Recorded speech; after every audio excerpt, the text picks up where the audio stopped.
Video पाहायला सुरुवात करण्यापूर्वी जर तुम्ही साम टीव्हीला सबस्क्राइब केलं नसेल तर आत्ता सबस्क्राइब करा। करतोय मला धर्माधिकारी साहेब कल्पना नाहीये तुम्ही शहराची निवड कशी करताय। म्हणजे तुम्ही चांगलं शहर निवडता, मोठं शहर निवडता, पण तुम्ही परदेशात जाऊन सुद्धा काम करता, पण आम्ही तुमचा आदर्श घेऊन एक ही शहर स्वच्छ आणि सुंदर शहर करण्यासाठी प्रयत्न करू एवढं या प्रसंगी बोलतो। आणि जाता जाता सांगू इच्छितो की प्रधानमंत्री मोदी साहेबांनी प्रधानमंत्री झाल्यानंतर जे महत्वाचे 2-3 सुरुवातीलाच 2014 साली 2015 साली जे काम केलं ते स्वच्छता अभियान हे सुरुवात केली आणि राष्ट्रपिता महात्मा गांधींचा आदर्श घेऊन स्वच्छता अभियानाच्या माध्यमातून वेगवेगळ्या शहरांमध्ये एक आदर्श घडवला। माझ्या ग्रामीण भागामध्ये असेल, शहरामध्ये असेल, स्वच्छता अभियानाच्या माध्यमातून वेगवेगळी चांगली कामं केली। त्यामध्ये एक नमूद करण्यासाठी म्हणजे शहरात आणि ग्रामीण भागामध्ये टॉयलेट्स विशेषतः आमच्या महिला माता भगिनींसाठी ज्याची जरूरत होती ते उपलब्ध करून दिल्यात। अशी बरीच कामं सांगता येईल, पण आपल्याला माननीय मुख्यमंत्री साहेबांना ऐकायचं आहे म्हणून जास्त वेळ न घेता परत एकदा या शहराचा नागरिक म्हणून माननीय मुख्यमंत्री साहेबांचं आणि आमच्या सर्व संस्थेच्या पदाधिकाऱ्यांचं मनापासून अभिनंदन करतो आणि मी माझ्या वाणीला विराम देतो। धन्यवाद। धन्यवाद साहेब। मी आमचे लाडके मुख्यमंत्री माननीय एकनाथरावजी शिंदे साहेब यांचं लक्ष वेधू इच्छितो। साहेब, हा महाराष्ट्र तुम्हाला अनेक वर्षापासून ओळखतो, पण जेव्हा आपण मुख्यमंत्री पदाची शपथ घेतली आणि महाराष्ट्रातील सामान्य माणसाला न्याय मिळायला लागला तेव्हापासून तुमची नव्याने ओळख व्हायला लागली। एक रशियन कवी आहेत लाम अँड चा, त्यांची एक कविता आहे, त्या कवितेचा मराठी अनुवाद वाचताना प्रत्येक ओळीत साहेब आम्हाला तुमचं प्रतिबिंब दिसतं। जे अशक्य वाटतंय ते स्वप्न मला पाहायचंय, जे अशक्य वाटतंय ते स्वप्न मला पाहायचंय, ज्या शत्रूचा कुणीही पराभव करू शकत नाही त्या शत्रूला मला हरवायचंय, कुणालाही सहन होत नाही ते दुःख मला सहन करायचंय, ज्या ठिकाणी धाडसी माणसं जाण्याचं धाडस करत नाहीत तिथे जाऊन मला धावायचंय, ज्यावेळी माझं शरीर थकलेलं असेल आणि मला समोर एव्हरेस्ट दिसतोय त्यावेळी माझं एक एक पाऊल मला त्या दिशेने टाकायचंय, मला सत्यासाठी झगडायचंय, मला समाजासाठी झगडायचंय, मला मराठी माणसांसाठी झगडायचंय, माझी नरकात जायची सुद्धा तयारी आहे, पण त्याला कारण देखील स्वर्गीय असायला हवं, त्याला कारण देखील स्वर्गीय असायला हवं। माननीय मुख्यमंत्री एकनाथरावजी शिंदे साहेब यांना विनंती करतो की त्यांनी या ठिकाणी आम्हाला सर्वांना संबोधित करावं।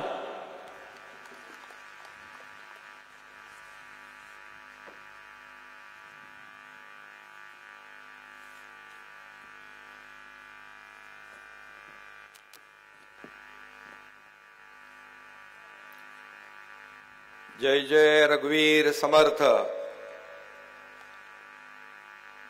तीर्थरूप डॉक्टर नानासाहेब धर्माधिकारी प्रतिष्ठान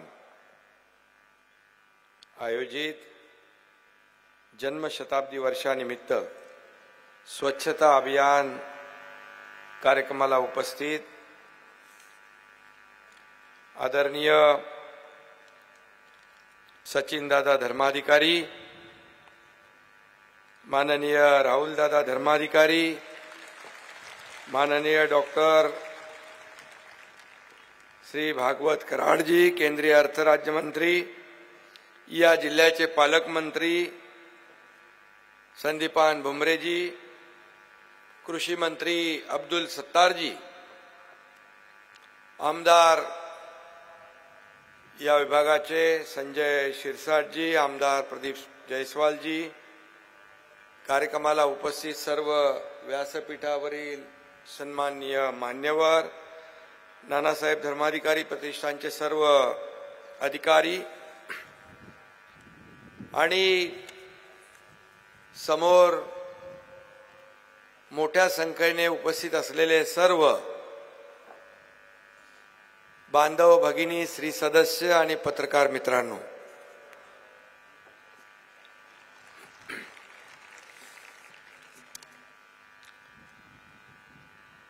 मी सगळ्यात आधी तीर्थरूप डॉक्टर नानासाहेब धर्माधिकारी प्रतिष्ठानच्या सर्वांचंच मनापासून अभिनंदन करतो, त्यांना खूप खूप शुभेच्छा देतो। आणि सचिन दादांचं या छत्रपती संभाजीनगरमध्ये मनापासून स्वागत करतो। संतांची भूमी असणाऱ्या मराठवाड्यातील या संभाजीनगरामध्ये आज स्वच्छता अभियानामध्ये आपण सगळे सहभागी झालात आणि जवळपास 74,825 म्हणजे 748 टन एवढा सुका आणि ओला कचरा या शहरातून कमी करण्याचा आपण मोठा प्रयत्न केलेला आहे। खरं म्हणजे हे वेगवेगळे झोन केले, झोन 1 ते 10 मध्ये जवळपास 47,000 नाही, जवळपास 74,000 लोकांनी यामध्ये सहभाग घेतला। आता आकडे वाचून आपल्याला वाटत असेल हे कसं काय शक्य आहे, परंतु मला आठवतंय ठाण्यामध्ये आम्ही ठाणे महापालिकेच्या वतीने, ठाणे शहराच्या वतीने डॉक्टर अप्पासाहेब धर्माधिकारी यांचा सत्कार सोहळा आयोजित केला होता। कराड साहेब, त्याच्यामध्ये 10 लाख लोक आले होते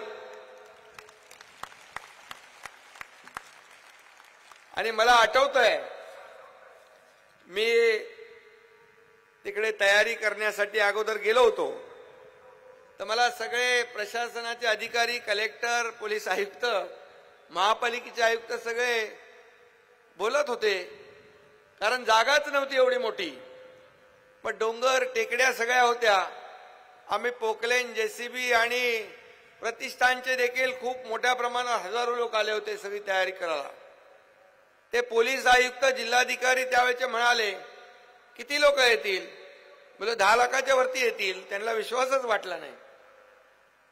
आणि मला तेव्हाच आठवतंय की ज्या पार्किंग मध्ये वाहनं जी पार्क केली होती ती वाहनं लोकांनी दुसऱ्या तिसऱ्या दिवशी घेऊन गेले, चालत रेल्वे स्टेशनला गेले, सगळे चालत रेल्वे स्टेशनला। आणि मला हेही आठवतंय खारघरला मला वाटतं महाराष्ट्र भूषण नानासाहेबांना जाहीर झाला, तो आप्पासाहेबांनी स्वीकारला। त्या कार्यक्रमाला मी होतो व्यासपीठावर आणि त्या व्यासपीठावरून शेवटचा माणूस दिसतच नव्हता, एवढा छोटा माणूस दिसत होता आणि जवळपास 40 लाख लोक त्या पुरस्कार सोहळ्याला उपस्थित होते।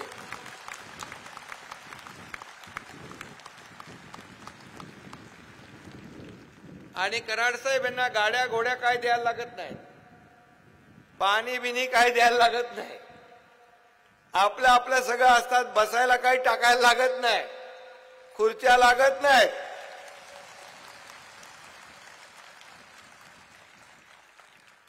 सगळे आपापले येतात, एक कचऱ्याचा तुकडा कसपट देखील या मैदानामध्ये राहत नाही, ते सगळं एकदम स्वच्छ, काही ते म्हणजे हे सगळं अलौकिक आहे। हे साधं सुद्धा नाहीये, साधं सोपंही काम नाहीये।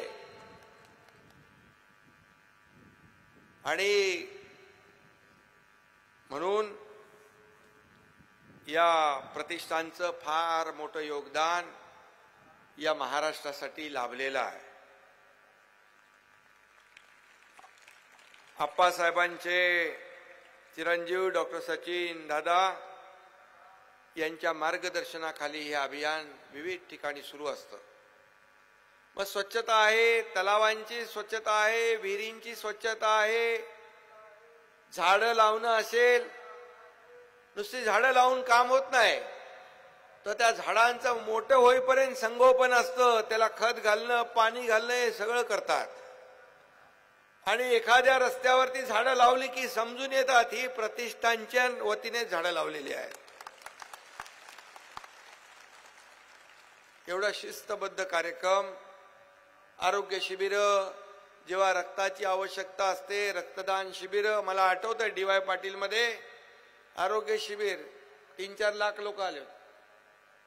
डॉक्टर, एवढे डॉक्टर, म्हणजे प्रतिष्ठान मधले पण डॉक्टर, DY पाटील, सगळीकडचे डॉक्टरच कमी, म्हणजे तारांबळ झाली. अशी परिस्थिती निर्माण होते. कारण कुठला कार्यक्रम, मला वाटतं महाडला आठवतोय, महाडला एक कार्यक्रम केला तर भागवत कराड साहेब मैदानच शोधायला लागतात आपल्याला पहिले. ते म्हणजे पहिल्या मैदानापासून सुरुवात होते तयार करायचं. असा एक आगळा वेगळा हा कार्यक्रम असतो. आणि स्वच्छता अभियान खऱ्या अर्थाने गरज आहे. खरं म्हणजे आपलं आरोग्य चांगलं ठेवायचं असेल तर स्वच्छता ही महत्वाची असते. आणि म्हणून साथीचे आजार पसरू नये, विविध आजार येतात, आपण सगळे स्वच्छतेच्या मागे लागतो. आणि म्हणून स्वच्छतेला खूप मोठं प्राधान्य नानासाहेब धर्माधिकारी प्रतिष्ठानने अगोदर पासून दिलेलं आहे. आणि खऱ्या अर्थाने धर्माधिकारी घराण्याचा समाज प्रबोधनाचा वारसा जो आहे त्यांच्या रूपाने पुढची पिढी पुढे नेती आहे. हे महाराष्ट्राच्या गौरवशाली परंपरेचं एक मोठं उदाहरण आहे. राज्याचे ब्रँड अँबॅसेडर, स्वच्छता दूत म्हणून आपल्या आप्पासाहेबांना तो सन्मान मिळालेला आहे. पद्मश्री हा किताब त्यांना मिळाला. अनेक पुरस्कार त्यांना मिळाले. आणि आप्पासाहेबांच्या प्रेरणेतून आजही हजारो लाखो लोक एकत्र येत आहेत अशा प्रकारच्या कार्यक्रमाला. आपल्या महाराष्ट्राला एक महान संतांची परंपरा आहे. वारकरी पंथाची दीर्घ अशी परंपरा लाभली आहे. ज्ञानोबा, माऊली, जगद्गुरु तुकाराम महाराज यांच्यासारख्या महान संतांची परंपरा हे महाराष्ट्राचं एक वैशिष्ट्य आहे. अन्य कुठल्याही प्रांताला आपल्या इतकं भाग्य लाभलेलं नसेल. आपण सगळे भाग्यवान आहोत. आपण सगळे भाग्यवान आहोत. आणि या भूमीमध्येच नानासाहेब धर्माधिकारी देखील एक मोठं प्रस्थ होतं. त्यांनी जवळपास 80 वर्ष या बैठका, मला वाटतं 80 वर्ष झाली असतील, 1943 पासून बैठका सुरू झाल्या. आणि म्हणून एक मोठं काम, मोठं दिव्य या प्रतिष्ठानच्या माध्यमातून, धर्माधिकारी परिवाराच्या माध्यमातून होतंय. त्याचबरोबर महाराष्ट्राला लाभलेले एक थोर संत म्हणजे समर्थ रामदास स्वामी. आणि त्यांच्या काही ओळींचा उल्लेख या ठिकाणी मी करतो.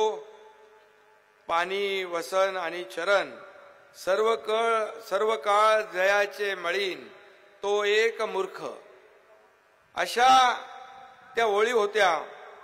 थोडक्यात म्हणजे समर्थांनी स्वच्छतेचं महत्व अगदी रोखठोक भाषेमध्ये, मला ती आता तुमच्यासारखं मला, कारण मी देखील कराड साहेब बैठकीमध्ये जेव्हा जेव्हा मला वेळ मिळायचा तेव्हा जायचो मी. आप्पासाहेबांनी थोडी मला सूट दिली होती, सवलत होती मला, त्यांना माहिती आहे माझं काम. पण जेव्हा जेव्हा जायचो तेव्हा एकदम सगळं स्ट्रेस एकदम दूर व्हायचा आणि पुन्हा ऊर्जा, प्रेरणा या ठिकाणी मिळायची. आमचा परिवार श्री सदस्य आहे.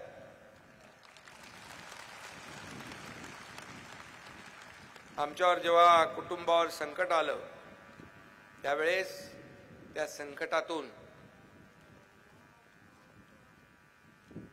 आम्ही निभावून पुढे आलो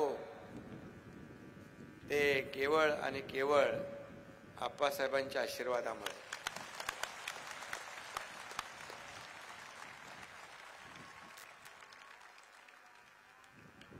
दुःखाचा मोठा डोंगर कोसळल्यानंतर सगळंच काही संपल्यात जमा होतं. परंतु माझी पत्नी बैठकीचा मार्ग तिने स्वीकारला आणि तिथूनच या सगळ्या संकटावर मात करून आम्ही पुन्हा या समाजासाठी समाजाच्या सेवेसाठी उभे राहिलो. आणि म्हणून या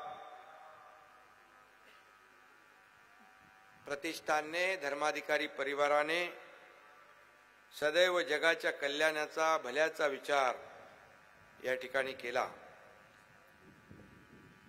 या बैठकांच्या माध्यमातून देखील अंधश्रद्धा, व्यसने, हुंड्याची प्रथा अशा अनिष्ट प्रथांना दूर लोटण्याची शिकवण दिली.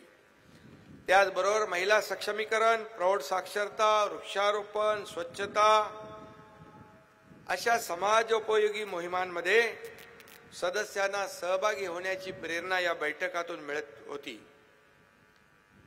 आणि केवळ विचार करून उपयोगाचं नाही तर ते प्रत्यक्षात आणणं जास्त महत्वाचं अशा या सकारात्मक कृतीची प्रेरणा सदस्यांना या बैठकातून मिळत असते. आणि म्हणून आज इथं तेच जिवंत उदाहरण आहे.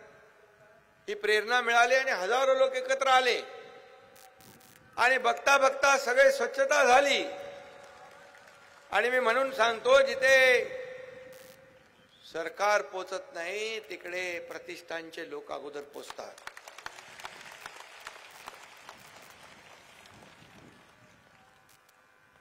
नानासाहेब नेहमी सांगायचे, ते सांगत असत, देशानं माझ्यासाठी काय केलं हे विचारण्यापेक्षा मी माझ्या देशासाठी काय केलं हे महत्वाचं आहे. त्यांचा हाच विचार घेऊन आप्पासाहेब,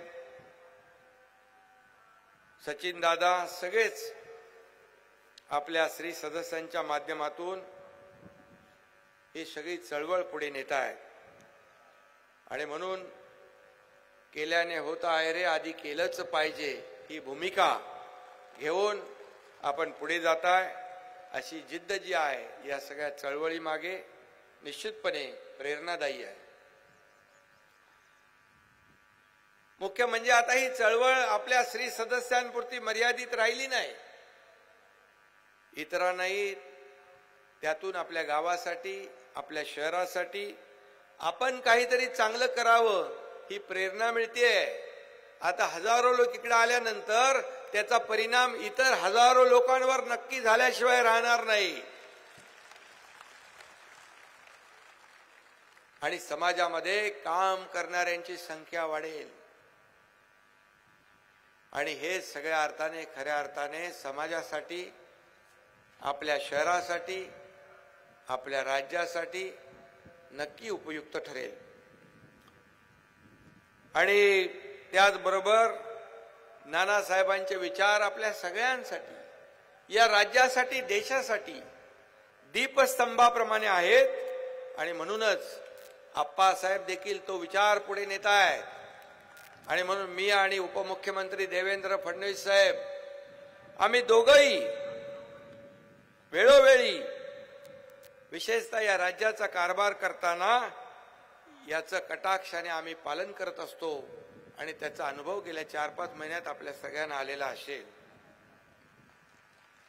देव, देश आणि धर्म ही त्रिसूत्री नानासाहेबांसाठी अतिशय महत्वाची होती. आम्ही देखील त्रिसूत्री पाळण्याचा कसोशीने प्रयत्न करतोय.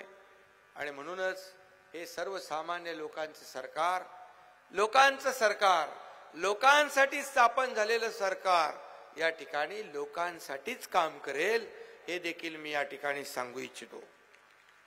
आणि म्हणून मी एवढंच सांगेन की जो काय सरकार सर्वसामान्यांसाठी न्याय देण्याचं काम करतंय, या राज्याचा सर्वांगीण विकास करण्यासाठी प्रयत्न आपण करतोय, सर्वांना सोबत घेऊन पुढे जाण्याचा आपण प्रयत्न करतोय. हे सर्वसामान्य लोकांचं सरकार आहे. आज आम्ही ज्या ज्या ठिकाणी जातोय त्या त्या ठिकाणी लोकांच्या चेहऱ्यावरचा आनंद बरंच काही सांगून जातोय. त्यांना वाटतंय हे सरकार आपलं आहे, आपल्यासाठी काहीतरी करेल, ही भावना फार महत्वाची आहे. आणि म्हणून या सरकारच्या पाठीशी आम्हाला काम करण्यासाठी जी प्रेरणा मिळते त्याच्या मागे नक्कीच आप्पासाहेबांचे आशीर्वाद आहेत, त्यांची प्रेरणा आहे, त्यांची ऊर्जा आहे. चांगलं काम आम्ही करत राहू एवढंच सांगतो. आणि आज भव्य अशा स्वच्छता अभियानाला आज सुरुवात झाली आणि यासाठी मी सचिन दादांचं मनापासून पुन्हा एकदा अभिनंदन करतो, त्यांना धन्यवाद देतो आणि या ठिकाणी थांबतो. जय हिंद, जय महाराष्ट्र.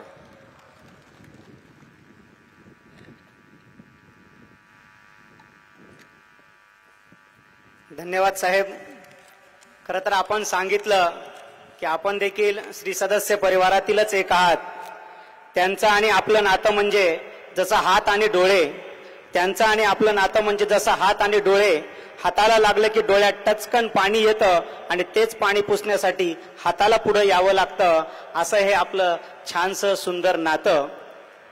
असं म्हणतात की जी व्यक्ती 1 वर्षाचा विचार करते ती व्यक्ती धान्य पेरते, जी व्यक्ती 10 वर्षाचा विचार करते ती व्यक्ती झाडे लावते, आणि जी व्यक्ती संपूर्ण आयुष्याचा विचार करते ती व्यक्ती माणसांना माणसांशी जोडते. माणसांना माणसांशी जोडणारं व्यक्तिमत्व म्हणजे माननीय सचिनदादा धर्माधिकारी.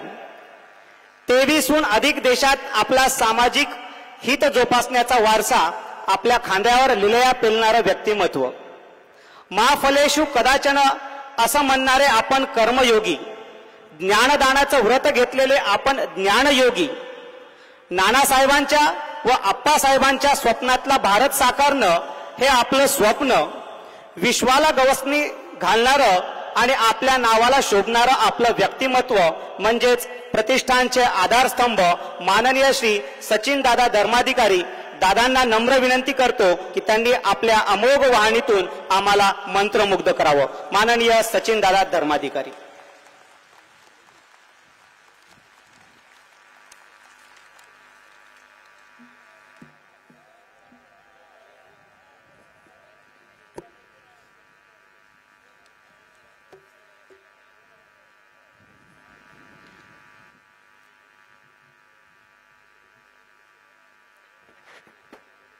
व्यासपीठावर बसलेले सन्माननीय माननीय श्री एकनाथरावजी शिंदे साहेब, महाराष्ट्राचे मुख्यमंत्री,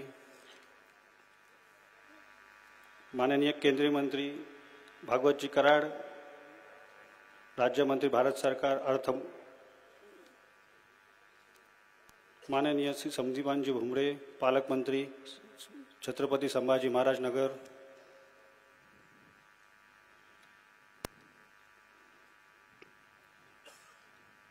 माननीय श्री संजय सिंह सिरसाट, माननीय श्री प्रदीप जयस्वाल आमदार साहेब आणि माननीय श्री निखिलजी गुप्ता पोलीस कमिशनर, माननीय श्री संजय सोनावणे यांना सप्रेम नमस्कार. समोर बसलेले माता बंधू भगिनी यांना सप्रेम नमस्कार. आता मगाशी जे सांगत होते की ही मी एकट्याने केले, हे एकट्याने नाही केलेलं आम्ही. मग हे या सदस्यांचा हा सगळा सहभाग आहे म्हणून एवढं मोठं आपण अभियान महाअभियान करता आलं आपल्याला. कारण साहेब आपल्याला असं वाटतं की कोण कुठला मनुष्य सदस्य म्हणून किंवा एक व्यक्ती म्हणून या स्वच्छता अभियानात का व्हावा, काय समाजासाठी केलंय म्हणून तर आम्ही येतात ना, नाही तर काय येत नाही. म्हणजे आता आपण समाजात नक्की काय केलं तर मनाच्या प्रत्येकाच्या मनामधले असलेले विचार अंतर्शुद्ध करायला प्रयत्न केला आपण. की त्याच्या मनामधला असलेला अहंकार तो जर बाजूला झाला तर तो कचऱ्यात हात घालेल. हा जो त्या मनातला आणि बुद्धीतला अहंकार काढला त्याच्या कमी झाला म्हणून तर हा कचऱ्यामध्ये हात घालतात. नाहीतर मी कोणतरी आहे हे जर गृहीत धरून चाललं मी कोणतरी आहे हा अभिमान जिथे जागृत झाला तर तिथे काम कसं करणार. म्हणजे तिथे पहिलं काय करायला पाहिजे तर आप्पासाहेबांनी किंवा नानासाहेबांनी आम्हाला ही शिकवून दिली साहेब की पहिला आपला अहंकार आहे ना त्याला पहिलं नियंत्रणात कसं ठेवता येऊ शकतं. हे जेव्हा आपण शिकलो तेव्हा आपण हा कचऱ्यामध्ये हात घालायला शिकलो. नाहीतर आपण समाजामध्ये घरचं काम करताना पण लाज वाटते आपल्याला. मग हे जे आहे का नाही हे विचार कुठले दिले हे नानासाहेबांनी दिलेले विचार आहेत की आपण समाजासाठी काय करायला पाहिजे. म्हणजे आम्हाला शिस्त कशी लावली तर जाताना आपण गाडीतून प्रवास करतोय तर त्या ठिकाणी जाताना आपण काच खाली करतो आणि कचरा टाकतो. ही पहिली वृत्ती आहे ना ही पहिली वृत्ती बंद केली आमची. ते आहे ना गाडीतच कचरा ठेवा जिथे डस्टबिन दिसेल तिथे टाका. म्हणजे आम्हाला शिस्त लावण्याची अशी पद्धत केली. आपल्याला आजपर्यंत असं शिकवलं गेलंय की आपल्याला आई वडिलांनी आपल्या ह्यानी की आपल्या अंगाचा घोळ काढायला लागतो तेव्हा ती आंघोळ होते. बाहेरून स्वच्छ होतं आतून कुठला घोळ काढणार. मग आतून घोळ काढणारा काय आहे ना मग आम्हाला ते विचाराने शिकवून दिली त्याच्यामुळे आम्ही हे करू शकलो. आपण मग अंगाचा घोळ आहे तो मनामधला येतो बाहेरून नको. स्वच्छता अंतरी सुद्धा स्वच्छता आली पाहिजे. मग जेव्हा ही आपल्या अंतरी आली तेव्हा आम्हाला कळलं की कोणता घोळ आहे हा कोणता विचार आहे त्याच्यामुळे आपल्या अंतरी घोळ येतोय हा. मग हे जेव्हा आपल्याला समजलं तेव्हा आम्हाला समजलं तेव्हा आमच्याकडे ज्ञान आलं तेव्हा किंवा बोध आला. त्या बोध रूपातून आम्हाला विवेक जागृत झाला की आपल्याला की काय नक्की करायला पाहिजे की स्वच्छता कशी असली पाहिजे शरीराची. पण अंतरी जेव्हा मनाची विचाराची किंवा बुद्धीची स्वच्छता झाली नाही तर काय प्रकार होऊ शकतो आणि किती आपण घात करू शकतो. मग हे जेव्हा आम्हाला शिकवलं नानासाहेबांनी आप्पासाहेबांनी तेव्हा आमच्या हे लक्षात आलं की काय करायला पाहिजे आपण कुठे केलं पाहिजे आपण कुठे विचाराकडे जातोय आपण. म्हणजे हे जे कार्य आहे हे एकटा आम्ही नाही करत. हे प्रतिष्ठानच्या वतीने आपण सगळे सदस्य आहेत हे एकत्र बघून ठरवतो की काय कुठे शहरामध्ये कुठे कचरा आहे काय आहे. मग ते बघून मग आपण करता येऊ शकतो. मग एक जिल्ह्यामध्ये ह्या परिसरामध्ये त्या परिसरामध्ये असं आपण ठरवलं जातं. मग ते ठरवल्यानंतर मग स्वच्छता अभियानासाठी काय काय तयारी करायची कसे लागेल हे सगळं नगरपालिकेशी बोलून महानगरपालिकेशी काय असेल तिथे बोलून आपण स्वच्छता अभियान घेतो. म्हणजे हे जे करतोय आपण हे समाजाचं आरोग्य सुधारण्याचं काम करायचा प्रयत्न करायचा. म्हणजे आपण मानसिक आणि आपण शारीरिकदृष्ट्या जे आजार होत असतात साथीचे आजार असतात ते बंद होण्यासाठी हे आपण स्वच्छता अभियान घेतो. समाजाचं आरोग्य सुधारायला पाहिजे ना त्यासाठीच ते करतोय आपण हे प्रयत्न. म्हणजे हे जेव्हा आपण प्रयत्न केले तेव्हा त्याचा रिझल्ट दिसायला लागले आपल्याला की स्वच्छता अभियानातून काय काय परिणाम होतो. हे एका दिवसात स्वच्छता अभियानामधून संपूर्ण परिणाम होणार नाही पण त्याचा एक परिणाम होऊ शकतो की आपल्याला काय करायला पाहिजे. मग त्याच्यातूनच आपण हळूहळू त्या माध्यमातून आपण जागृती करतो त्या भागामध्ये त्या विभागामध्ये की समाजामध्ये कसं करता येऊ शकेल कसं पाण्याचं कसं नियोजन करावं. म्हणजे एक प्रत्येक घटक केलेला आहे. स्वच्छतेबद्दल आहे झाडांबद्दल आहे. म्हणजे आपण समाजामध्ये जर करत गेलो तर किती फरक परिणाम पडू शकतो. असं एक व्यक्ती जोडायला सुरुवात करायची हळूहळू. मग एक व्यक्ती 2 व्यक्ती असे करत एक समाज घटक संपूर्ण समुदाय जमा व्हायला सुरुवात होते. पण ही सुरुवात असते तेव्हा हळूहळू वाढत जात होते. म्हणजे आपण हे करायला लागलं की समाजामध्ये एक विचार रुजवायला लागले स्वच्छतेबद्दल झाडांबद्दल पाण्याबद्दल. म्हणजे एक समाजामध्ये प्रत्येक घटक रुजवत गेलो आपण की एक तो विषय हळूहळू मार्गी लागायला लागतो. पण हे जे आहे आपण हे बैठकीच्या माध्यमातून करतोय की त्या बैठकीत आल्यानंतर आपण काय काय घेतो आपल्याला विवेकाचे विचार कसे मिळाले पाहिजेत कसे आपल्याकडे आले पाहिजेत. म्हणजे आपल्याला विवेक म्हणजे काय नक्की तर योग्य आणि अयोग्य विचार दाखवणे त्याचं नाव विवेक. मग हे जेव्हा आपण करतो तेव्हा त्याच्यानंतर आपल्याला कळायला लागलं की यथायोग्य काय करता आलं पाहिजे. मग आपण प्रयत्न केला प्रबोध मिळाली मग प्रचिती आली. प्रयत्न काय केला आपण स्वच्छतेसाठी केले झाडांसाठी केला आपले स्वतःचे विचार बदलण्यासाठी केला. तो प्रयत्न केला त्याच्यातून आपल्याला विचार मिळाले. मग प्रबोध म्हणजे काय की आपल्याला त्याच्यातून यथार्थ ज्ञान मिळालं योग्य अयोग्य ह्या गोष्टीचं आपल्याला ज्ञान मिळालं त्या बोध मिळाला. त्या बोधातून आपल्याकडे विवेक आला. त्या विवेकातून आपण मग आपल्याला प्रचिती काय आली की आपण एक समाजात चांगल्या प्रकारे कार्य करू शकतो सामाजिक कार्य करू शकतो. म्हणजे हे जेव्हा करायला सुरुवात केली आपण तेव्हा कसं समाज बदलत गेला समाजातला हळूहळू प्रत्येक व्यक्तीकडे बदलायला लागलं. म्हणजे हे जेव्हा आपण करतो त्यावेळेला आपल्याला समाजामध्ये सगळं दिसायला लागलं की हळूहळू कसं बदल होत जातो तो.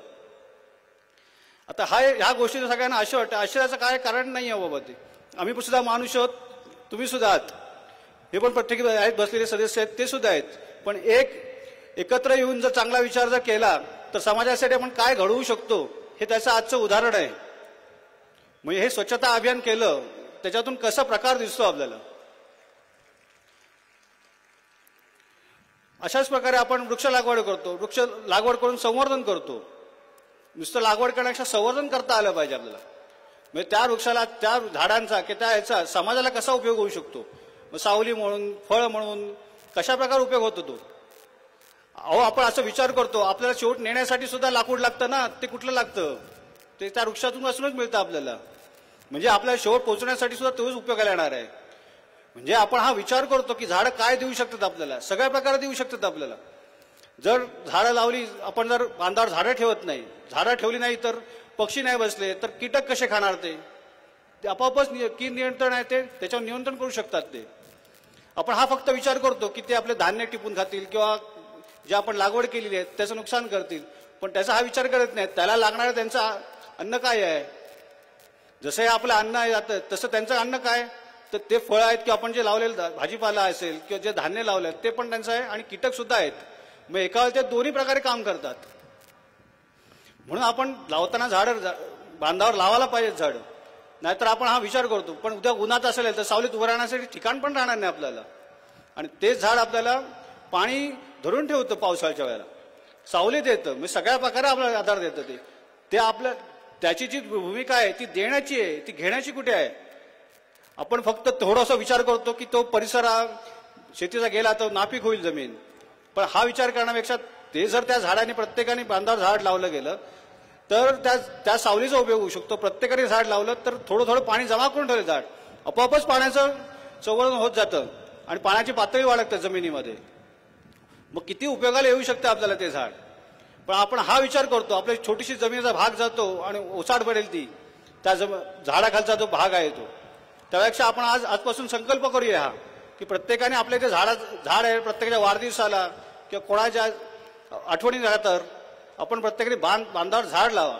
म्हणजे आज जेव्हा आपण सुरुवात करू तेव्हा त्याचा पुढे उपयोग व्हायला सुरुवात होईल. करायची ना सुरुवात.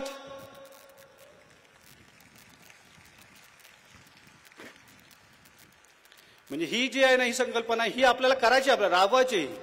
प्रत्येकाने झाड लावा. नाही तर आपण आज करतोय ते फक्त रस्त्याला समाजाला दाखवण्यासाठी किंवा समाजाला ह्याच्यातून बोध घेण्यासाठी आपण करतोय. पण ते केलं तर त्या व्यतिरिक्त आपल्या घरी सुद्धा आपण लावूया ना. आपल्या अंगणामध्ये असेल, कुंपणामध्ये असेल किंवा शेतावर असेल तिथे प्रत्येकाने झाड लावा. स्वतःच्या आठवणी करता, मुलाच्या, मुलीचे, आईवडिलांच्या, स्वतःच्या असेल, पत्नीच्या असेल, वाढदिवसानंतर ते प्रत्येकाने लावा झाड. ते हा संकल्प प्रत्येकाने करा. मग आजपासून हा संकल्प सगळ्यांनी करायचा ना. तसंच आहे आपल्या इथे आपण छपरावरचं पाणी असेल किंवा आपलं जे छत असेल त्याचं पाणी आपण वॉटर रिचार्ज म्हणून आपण वॉटर कन्झर्वेशन म्हणतो आपण. ते सगळ्यांनी आपलं पाणी आहे ते त्या छताचं पाणी ते आज आपल्या इथे विहीर असेल, बोर असेल त्याच्यात आपण सोडण्याचं काम करायचं. म्हणजे आपल्याला दरवर्षी आपण सोडत गेलं तर त्याचं पाण्याची पातळी वाढते. म्हणजे हे जर केलं तर आपल्याला आणखीन कुठून पाणी आणायची गरज लागणार नाही. दरवेळेला आपण फक्त काढण्याचं काम करतो पाणी त्या बोरमधून किंवा त्या विहिरीमधून. मग हे जेव्हा आपण काम करायला सुरुवात केली तर प्रत्येकाला काय कमी पडायला लागेल. आपण केलं, आपल्या शेजारी असतात त्यांना पण करायला सांगावं. आजूबाजूला आपण हे जे आहे ही जागृती करायला पाहिजे, ही गरजेचे आहे आज. नाही तर प्रत्येकाने जर बोर करून मग जर पाणी काढत राहिलं तर पाणी पुरणार कसं आपल्याला. आणि सरकार आणि जे देशाचे आपले आहेत त्या प्रत्येकाला धरणं बांधून किती पाणी पुरवणार आपल्याला. आपली हे पाण्याची मागणी ही वाढतच चाललेली आहे. मग आपण आपल्यापासून प्रयत्न करू ना, आपल्यापासून सुरुवात करूया. कोणाकडून अपेक्षा ठेवण्यापेक्षा आपल्यापासून आपण सुरुवात करूया. करायची ना सुरुवात. मग हे जे आहेत हे जर आपण केलं तर किती आपल्याला समाजामध्ये किती फायदा होऊ शकतो. आपल्या परिसरात झाला, आपल्या परिसरात लागला तो. प्रत्येकाने आपल्या शेतामध्ये, आजूबाजूला परिसरामध्ये नक्की करायला पाहिजे आपल्याला. तसेच आपण सगळ्या गोष्टीत आपण करतो. आपण बैठकी येतो, विचार येतं. आपल्या इथे सगळ्या प्रकारचे विचार बाजूला आले. अंधश्रद्धेपासून, अज्ञानापासून आपण वेगवेगळ्या विचारात अडकत होतो. भावनेच्या आरी जात होतो. मग ह्याच्यातनं आपण कसे बाजूला काढले, आपल्याला कसे विचार दिले गेले, त्याच्यामुळे आपण ह्या विचारातून बाहेर पडलो. आपण कसं भावनेच्या आरी जाऊन आपण कसं करत होतो. म्हणजे आपण आता आपल्याला अंधश्रद्धा कशी गेली, कशी ओळखावी. आपल्या इथे लिंबू मिरची गंडे दोरे ताईत कुठल्याही प्रकार लागत नाही आपल्याला. आता आपण करतो आपण अंधश्रद्धा येते. आता काही जण असं आपण ऐकत नाही, आपण काळा पायात धागा लावतात. आता हाताला नाही तर काळा पायात धागा बांधतात एका. ते तो जे धागे जर संरक्षण करायला लागले आपल्याला, तर कशाला हवं होतं आपल्याला. आपण आपल्या काश्मीरच्या बॉर्डरला ठेवलं असतं, कशाला ठेवायला पाहिजे होतं. सगळं संरक्षण केलं असतं, आपल्याला मिलिटरी लावायला नको होती. एवढं हे कुठल्याच प्रकारे संरक्षण खात्यासाठी खर्च करायला नको होता. म्हणजे आपण आपल्या अज्ञानात कसं अडकतो आपण भीतीपोटी. काय बदल होईल का, देव कोपेल का. अरे देव कशाला कोपेल. आपली कर्म आपल्या पायशी आहेत ती. आपण कसं कर्म करतो त्याच्यावर सगळ्या गोष्टी अवलंबून असतात. आपण जर चुकीच्या विचाराकडे गेलो, चुकीच्या दिशेकडे गेलो, तर त्याच्यानुसार आपल्याला फळ बघायला लागतं ते. मग आपण देव कोपला, हे कोपला, देवाच्या नावाने कोपल देतो. म्हणजे ही अंधश्रद्धा आहे. ही कशी बाजूला व्हायला पाहिजे आपल्याला. म्हणजे एखादा निर्जीव आहे, ते सजीवाचं काय संरक्षण करणार. मग तो धागा आहे, गंडे दोरे आहेत, ते निर्जीव आहेत, ते आपलं काय संरक्षण करणार. जर निर्जीव वस्तू सजीवाचं संरक्षण करायला लागली तर मग सजीवाने काय करायचं. मग सजीव करतो ना संरक्षण. आपलं आपण संरक्षण करतोय. आपण सजीव आहोत. आपल्याला सजीव आणि निर्जीव ह्याला चालवणारा कोण आहे हे जेव्हा आपल्या अंतरी लक्षात येत नाही. परमेश्वर आहे, देव आहे आपल्या अंतरी. तो आपल्याला जाणीव करून देत असतो की हे काय चुकीचं आहे, कसं आहे. तरी सुद्धा आपण त्या भीतीपोटी, त्या अंधश्रद्धेपोटी त्या आरी जातो असतो आपण. हे जेव्हा आपल्याकडून हे बाजूला होतील विचार, तेव्हा आपल्याकडे म्हणजे आपल्याला बैठकीत कोणते विचार मिळाले. ह्या अंधश्रद्धेच्या नावाखाली आपण किती भीत होतो, किती गंडे दोऱ्यामध्ये अडकत बसलो. मग आपल्याला ह्या बैठकीच्या माध्यमातून, प्रतिष्ठानच्या माध्यमातून आपण ह्या ह्याच्यातून मुक्त झालो आज आपण. मग हे जेव्हा आपल्याकडून मुक्तता येईल तेव्हा सगळ्या गोष्टी बाजूला व्हायला लागतील. ती म्हणजे आपण हा विचार करतो. नाही तर प्रत्येक ठिकाणी बघा, सिग्नलच्या जवळ किंवा रस्त्यावर जाताना गाडीला लिंबू मिरची. आता लिंबू मिरची संरक्षण करायला घरात लिंबू आणि मिरची कापायलाच नको आपल्याला. मग हे जर असेल तर तेवढा जर भय असेल तर आपण तर घरात किती कापतो आपण लिंबू मिरची. मग हे जर आपल्याकडे होत असेल तर किती घातक आहे ती गोष्ट. ती एक लिंबू मिरची जर एवढं संरक्षण करायला लागलं तर सगळ्यांनी लिंबू मिरची लावली असते झाड शेतामध्ये, बाकी काय अन्नच पिकवायला नको होतं. म्हणजे आपण ह्या कुठे चुकीच्या विचाराच्या गर्तेत अडकलो होतो आपण. म्हणजे हे बाहेर दिसणार नव्हे, हे अंतरी बांधलेलं होतं आपण. हे अंतरी बांधलेलं आपल्या विचारात होत्या, बुद्धीला अडकवलेलं होतं. ह्या विचारामध्ये, ह्या विचारातून आपल्याला मुक्तता आली. हे जेव्हा आपण ह्या विचारातून बाहेर पडलो तेव्हा आपल्याला कळायला लागलं की काय आपल्याकडून चुकी होत होती. नाही तर आपण दोऱ्यामध्ये पण अडकत बसलेलो. काळा धागा आपल्याला संरक्षण केलं. कसं कळेल संरक्षण आपल्याला, नाही करू शकत तो. जे आपण हे एक कुठल्या दिशेला जात होतो त्या भीतीपोटी आपण समाजावर भरकटत गेलो आपण, तर किती त्याचा वाईट परिणाम होऊ शकतो मनामध्ये. आणि कुटुंबाची अवस्था त्या भीतीपोटी परमेश्वराच्या नावाखाली किती आपण गडबड करतो आपण. म्हणजे ह्या विचारातून आपल्याला मुक्त केलं नानासाहेबांनी, आप्पासाहेबांनी. ह्या विचारातून आपल्याला मुक्त केलंय की आपण काय करायला पाहिजे. आपण हे जेव्हा आपल्याकडे आपण जेव्हा कधी ओळखायला शिकलो, आपण कोण हे कळलं नाही ना. आता आपल्याला कळलं की आपण कोण आणि परमेश्वर आहे कोण. देव कोण हे सांगतच नाही. देव कसा आहे, तो काय करतो कार्य. आपण कोण पहिलं कळलं की परमेश्वर कोण आहे ते पण कळेल. मग आपल्याला अंतरी चालवणार आहे, निर्जीव आणि सजीवाला चालवणार आहे, तो कोण आहे एवढा. तेव्हा अंतरी आपल्याला दाखवला की हे जडत्व आहे, शरीर हे जडत्वासारखे आहे. हे जडत्वाचे विचार जेव्हा बाजूला होतील तेव्हा आपण ओळखायला लागलो परमेश्वराची. नाही तर आपण परमेश्वराकडे वागणे काय, देवा मला पास कर, देवा मला हे झालं पाहिजे, देवा ते झालं पाहिजे. अरे बट देवाने सांगितलं तुझ्या हातात तुझं कर्म ठेवलेलं आहे, ते तू कर, त्याच्यानुसार तुला फळ मिळेल. काय कळायला पाहिजे, परमेश्वराची ओळख कुठली घ्यायला पाहिजे आपल्याला. त्याच्याकडले असलेले गुण आहेत ते आपल्या अंतरी कसे आले पाहिजेत. हे जेव्हा आपल्या अंतरी कळलं तेव्हा आपल्या अंतरी मनामध्ये स्वच्छता आली. ही जेव्हा स्वच्छता आपल्याकडे आली तेव्हा आपण ह्या विचारातनं बाजूला पडलो. पण नाहीतर ह्याच अस्वच्छतेच्या गत्तेमध्ये आपण अडकलो होतो. हे जर आपण अडकत गेलो तर समाजाकडे आपण एक व्यक्ती म्हणून, नागरिक म्हणून कसं राहायला पाहिजे. नानासाहेबांची एकच इच्छा होती कायम की आपल्या देशाचा नागरिक हा सुज्ञ झाला पाहिजे. सुज्ञ नुसताच नाही, तो विचारांनी, आचारांनी, प्रत्येक गोष्टीत व्यवहार झाला पाहिजे. तो नागरिक हा निरीक्षक झाला पाहिजे. त्यातलाच हाच प्रकार आहे. हा अंधश्रद्धेपासून हे आपल्याला बाजूला केले. हे अज्ञान आहे. ह्या अंधश्रद्धेपेक्षा आपण डोळे असताना आपण सुद्धा ही करत असतो. मग ही काय सांगितलं नानासाहेबांनी आपल्याला एकच सांगितलंय, ही अंधश्रद्धा नव्हे, हे अज्ञान श्रद्धा आहे. हे अज्ञानातून केलेलं आहे आपण कर्म आहे. व्यक्तीचा दोष नव्हे, ते व्यक्तीकडे असलेले विचार आहेत, ते विचार बदलायचे आपल्याला. व्यक्ती कोणी वाईट नसतो, कोणी काही चांगलं, सगळेच चांगले असतात. पण मग वाईट कोण कोणाला ठरवतो? त्याच्याकडले असलेले विचार ठरवतात त्याला. एखादा आपण लोभाच्या आरी गेलो तर आपण अतिलोभातून काय कृत्य केलं तर काय होईल त्याच्यातून?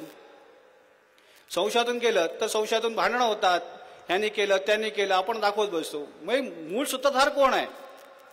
म्हणजे आपल्याला विवेकातून आपल्याला बघायला पकडायला कोणाला शिकवलं तर संशय कसा येतो, तो काय करतो, लोभ येतो, अतिलोभातनं आपण कसं काम करतो, कसं कार्य करतो आपण, आणि मग आपण आहारी गेल्यानंतर कसं आहे, मग पकडायचं कोणाला?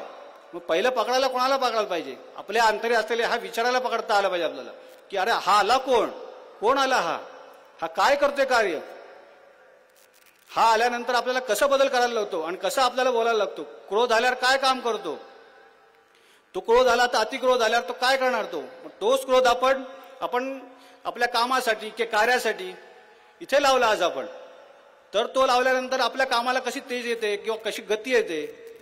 मग आपल्याला हा जो क्रोध होता काही ठिकाणी थंड होता, मग त्याला जागृत करायला लागतं, बाबा आपण आपला क्रोध कुठे वापरायचा आहे, आपल्या स्वतःची उन्नती करण्यासाठी, आपल्या स्वतःमध्ये बदल करण्यासाठी. म्हणजे तो राग आहे तो तिथे वापरला आहे, व्यक्तीवर काढण्यापेक्षा त्यापेक्षा आपण कुठे आलो पाहिजे. आता आपण नेहमी ऐकतो की क्रोध आहे, येतो आपल्याला, पण तो येतो कसा? अभिमाने उठे मत्सर, मत्सरी तिरस्कार, पुढे क्रोधाचा विकार परवळी. म्हणजे आपली जी अभिमान आहे किंवा क्रोध आहे ही तिथे पहिली ममता जागृत होते. ममता म्हणजे काय? मी आता, त्याचं नाव ममता. मग जेव्हा ही ममता जागृत झाली की सुरुवात होते आपल्याला माझा आणि मीच, ही जेव्हा मी ममता उभी राहिली की हे सगळे चालू होतात सगळे. म्हणजे ही जी ममता आहे ही थांबवता आली पाहिजे. अरे ही कोण आली आहे? ही ममता आली आहे, हा क्रोध आलाय, अभिमान आलाय, व्यक्तीबद्दल आलाय, कसा बोलतो तो काय बोलेल, या व्यक्तीबद्दल वाईट बोलणार, ह्याच्याबद्दल बोलणार, त्याच्याबद्दल बोलणार. अरे तो मत्सर आहे, तो बोलला कोण? दृश्यात दिसताना तो व्यक्ती दिसला, पण बोलायला कोण लावतं आपल्या मनामध्ये? मग तोच आपण वैखडून बोलायला लागतो. मग तो मत्सर आहे. आपलं मत हे चांगल्या विचारापासून सरलं बाजूला झालं आपण. म्हणजे हे जे आहे का नाही, मग तोच मत्सर आता आज आपला मत्सर आहे तो आपण कुठे वापरला? त्याच मत्सराला जेव्हा चांगले विचार दिले गेले, संस्कार घडले गेले, तोच त्याला वीट म्हणतो किंवा तिटकारा म्हणतो. आज आपण काय केलं? आज या मत्सराचा आपण वापर केला. काय केला की त्या कचऱ्याचा घाणीचा याचा तिटकारा केला, आपण बाजूला केला, आपण नको तोय बाजूला केलं. म्हणजे तोच कथा कुठे वापर केला? आज आपला अभिमान आहे किंवा क्रोध आहे तो आपण कुठे वापर केला? नाही, आपण आज लवकर उठून आपल्या आज समाजासाठी आपल्याला आज एक दिवस किंवा 1-2-4 तास आपल्याला द्यायचे. म्हणजे आपण काय केलं? आपण आपल्याला काय नक्की दिले विचार की समाजासाठी आपल्याला काय द्यायचंय? मग तोच अभिमान, तोच क्रोध. नाही तर आज आपण घरी आज सुट्टी आहे म्हणून आपण झोपून राहिलो असतो किंवा आराम करत बसलो असतो, आपल्या वैयक्तिक कामं करत बसलो असतो. पण ते सगळं बाजूलाच सरकलं, आपण सारलं बाजूला. आणि त्याच्यातनं आपण आज काय केलं? त्याचा उपयोग कुठे केला आपण? नाही, आज आपल्याला आज सामाजिक काम करायचं आहे आपल्याला. हे जेव्हा आपण करतो मग तोच विचार आहे, मग तोच क्रोध आहे, तोच अभिमान आहे की नाही आज करायचं म्हणजे करायचं, हा आपण निश्चय केला. मग तो त्या निश्चयाचा परिणाम काय झाला आज आपल्याकडे?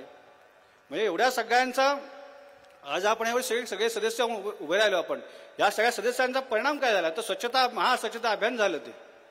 म्हणजे हे कसा बदल होतो? मग आता आपल्याला असं वाटतं की दिसताना पुरुष दिसतो किंवा काम करणारा व्यक्ती दिसतो तिथे. मग तिथे काम करा, मग त्याच्या अंतरी कोणते विचार आले म्हणून हे बदल झाला. मग जेव्हा हा विचार आला, जेव्हा आपल्याकडे विचार जागृत केले, तेव्हा हा बदल झालेला दिसला आपल्याकडे. नाहीतर आपण प्रत्येकजण प्रत्येकाच्या ह्याच्यामध्ये असतो, प्रतिष्ठेमध्ये असतो, सगळ्या ठिकाणी असतो. पण जेव्हा आपण एखाद्या प्रतिष्ठानच्या वतीने, डॉक्टर नानासाहेब धर्मादी प्रतिष्ठानच्या वतीने जेव्हा आपण कार्य करतो, तेव्हा आपण एकत्र येतो आणि एक अभियान घेतो. आपण कुठलं तरी आपण ठरवतो किंवा आज हे करूया, ते करूया. त्याच्यातनं आपण वेगवेगळ्या प्रकारे करत असतो आपण. म्हणजे हे जे विचार कधी येतात? दृश्यात दिसताना व्यक्ती दिसतो कार्य करताना, पण त्याच्या अंतरी कोण विचार येतात, कोणते विचार येतात म्हणून हा बदल होतो. जसा आता आपण क्रोध वापरला, अभिमान वापरला, त्याच मत्सराला आपण चिटकारा म्हणून, वीट म्हणून वापरला आपण. नाहीतर तो जो मत्सर झाला, अभिमानाकडे आला, तर तो व्यक्तीचा दोष करायला लागतो. एक व्यक्तीबद्दल बोलायला लागतो आपण. तो काय बोलतो? दुसऱ्याबद्दल वाईटच बोलतो फक्त, या व्यतिरिक्त काय बोलतो? चांगलं नाही बोलत तो. म्हणजे हे जे विचार येतात, हे विचार आपल्याला पहिले थांबवले. हे जे विचार येतात तिथे विवेक आपल्याकडे जागृत केला की हा येणारा कोण, हा विचार येणारा कोण आहे आपल्याला, की तो आपल्याला कसा नेतो, तो कुठे नेतो आपल्याला, कुठल्या दिशेला नेणार आहे आपल्याला. म्हणजे हे जेव्हा आपल्याकडे घटे घ्यायला लागतात तेव्हा आपला कसा नाश होतो हे दृश्यात दिसणार पण नाही आपल्याला, की पण दिसताना व्यक्ती आहे आणि त्या व्यक्तीचं नाव येतं. मग जेव्हा हे आपल्याला कळलं तेव्हा आपल्याला कळलं मग पकडायला कोणाला शिकवलं आपल्याला? त्या मच्छराला शिकवलं, त्या अभिमानाला शिकवलं, किंवा हा कोण आहे विवेकातून दाखवलं किंवा हा कोण आहे विचार, कोणता विचार येतोय आपल्याला, त्याला पकडलं की हा विचार बाजूला होतात. मग आपल्याकडे त्यावेळेला सत्सद विवेक बुद्धी जागृत होते की आपल्याला कुठला विचार आणायला पाहिजे, विवेकाचा विचार आणायला पाहिजे, सद्विचार आणायला पाहिजेत. म्हणजे ही आपल्याकडे जागृती दिली. म्हणजे हे जेव्हा आपल्याकडे नानासाहेब आप्पासाहेब आपल्याकडे जागर केला की जागा करण्याचा प्रयत्न केला, जागा व्हायला पाहिजे आपण, तेव्हा आपल्याकडे जागृती आली. आता जागृती म्हणजे काय? जाण्याची कृती. म्हणजे आपण एखादं काम करतो ती जागून केलेली कृती, त्याला जागृती म्हणतात. म्हणजे हे जेव्हा कळायला लागतो आपण, तेव्हा आपल्याला कळायला लागलं की समाजामध्ये आपण काय केलं पाहिजे. एक समाजाचा नागरिक म्हणून, या देशाचा नागरिक म्हणून, नुसतं आपण म्हणून होत नाही ना. वसुदेव कुटुंबाकडून त्या कुटुंबामध्ये आपण स्वतःला कसं टाकून घेतलं. मग आपण एक भारत देश म्हणून, आपण एक राष्ट्रात आपल्या भारत देशाचे म्हणून, आणि एक जगामध्ये आपण व्यक्ती म्हणून काय आपलं कर्तव्य आहे, हे जेव्हा आपल्याला शिकवलं गेलं, हे आपल्याला जाणीव करून दिलं गेलं, तेव्हा आपण एकत्र एका विचाराकडे आलो गेलो. मग हे जेव्हा आपल्याकडे विचार यायला लागले तेव्हा या विचारातूनच आपली पुढली कार्य व्हायला लागली. म्हणजे हे असं वाटतं सगळ्यांना की आश्चर्य कसं काय होतं. मग ही जागृती करायला पाहिजे आपण, तीच आपण जागृतीतून आपण घेत असतो. आपण